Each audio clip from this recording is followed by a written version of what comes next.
سب نے مفسرین نے اپنی اپنی بات لکھی.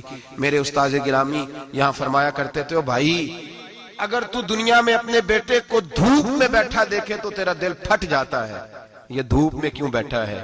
اس کو شرک سے بچا، شرک اکبر سے بھی بچا، اصغر سے بھی بچا، خفی اور جلی دونوں قسم کے شرک سے بچا. دنیا میں تیرا بیٹا دھوپ میں ہو تجھ سے برداشت نہیں ہوتا، بتا اگر تیرا بیٹا جہنم میں گیا تو تجھے کیسے برداشت ہوگا؟ آگ میں جلتا ہوا تجھے. اسے اللہ سے جوڑ دے، اسے رسول اللہ صلی اللہ علیہ وسلم کا غلام بنا دے.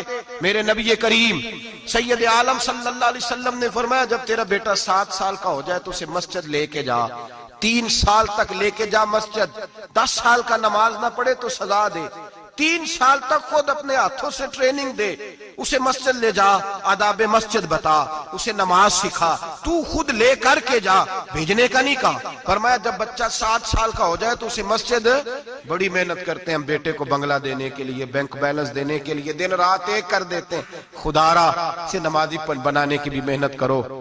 حضرت بابا فرید الدین گنج شکر رحمت اللہ تعالیٰ علیہ کی اماں کہتی ہیں جب میرا بیٹا پیدا ہونے والا تھا تو میں رب کی بارگاہ میں دعا کرتی تھی، اللہ اگر تو مجھے بیٹا دے تو اس طرح کا دینا بیٹا میرا ہو پر بندہ تیرا ہو. اے اللہ اگر بیٹا دینا تو اس طرح کا دینا، میرے اللہ اس طرح کی مجھے اولاد دینا کہ دودھ وہ میری چھاتی سے پیے پر شکر تیرا ادا کرے. اے اللہ اگر بیٹا دینا تو اس طرح کا دینا کہ قوت روٹی روزی وہ زمین پہ کھائے لیکن اسی زمین پر وہ تیرے دین کا سپاہی بھی بنے، وہ مجاہد فی سبیل اللہ بھی بنے.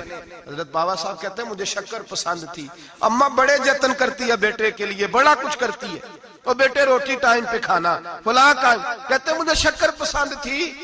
میری اماں سردیوں کے ٹھنڈے موسم میں اٹھ کے میرے لیے پانی بھی گرم کرتی، مسلح بھی بچھاتی، اور پھر ایک پڑیا شکر کی بنا کے میرے مسلح کے نیچے بھی رکھتی. کہتی بیٹا نماز پڑھے تو اللہ شکر دیتا ہے. آپ فرماتے ہیں میں روز نماز کی 5 نمازوں کے وقت مسلح اٹھاتا تو پڑیا شکر کی ملتی. سکول اور مدرسے کے میں اپنے کلاس فیلوں کو بھی کہتا نماز پڑھو بڑی پیاری شکر ملتی ہے. کہتے ہیں میں روز شکر کھاتا.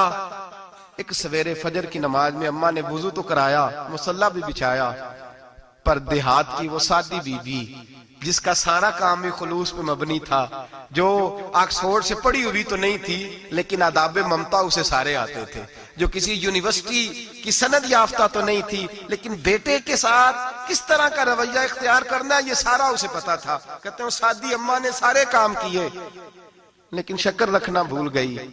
بابا صاحب کہتے ہیں میں نماز پڑھنے لگا تو ماں نے یہ بھی بتایا تھا کہ نمازی کے آگے سے نہیں گزرتے، نمازی کے آگے نہیں ہوتے. اب اماں کہتی ہے میں مجبور ہوں، درس بھی میں نے دیا ہے، بھول گئی ہوں، اب شکر رکھنے جاؤں گی تو پردہ کھل جائے گا. ایک کونے میں لگ کے ماں روئی، بیٹے کی شفا کے لیے نہیں، بیٹے کی نوکری کے لیے نہیں، بیٹے کے اچھے مستقبل کے لیے نہیں. ماں روئی، آنسو بہے تو کہتی کیا ہے، اے اللہ میں اسے اپنے آگے جھکانے کو جتن تھوڑی کرتی تھی، تیرا بنانے کے جتن کرتی تھی. اے اللہ مہربانی فرما میری پردے داری کر، اگر راز کھل گیا تو میرا فرید نماز نہ چھوڑ جائے. بابا صاحب کہتے ہیں اماں تڑپتی رہی اور میں نے نماز پڑھ کے مسلح اٹھایا. پہلے پڑیا ہوتی تھی اب تو پورا دریا شکر کا بہ رہا ہے. فرماتے ہیں میں نے وہ اٹھائی شکر کھائی اور میں نے چیخ کے کہا اماں جلدی آج بڑی لذیذ ہے، آج شکر کوئی انوکھی ہے. اور آج تو کمال شکر دی ہے میرے اللہ نے، ایک پڑیا کی جگہ پورا دریا بہ رہا ہے. بابا صاحب رحمت اللہ علیہ فرماتے ہیں میری اماں آئی اور میری اماں نے بازو کھولے تو ماں کی ممتا ہی بتاتی ہے کہ اللہ کی رحمت کس طرح کی ہوتی ہے. کہتے ہیں میں نے اماں کے سینے سے لگا تو اماں رو کے کہنے لگی بیٹے پہلے میں شکر دیتی تھی، آج شکر بنانے والے نے شکر عطا فرمائی ہے. ساری زندگی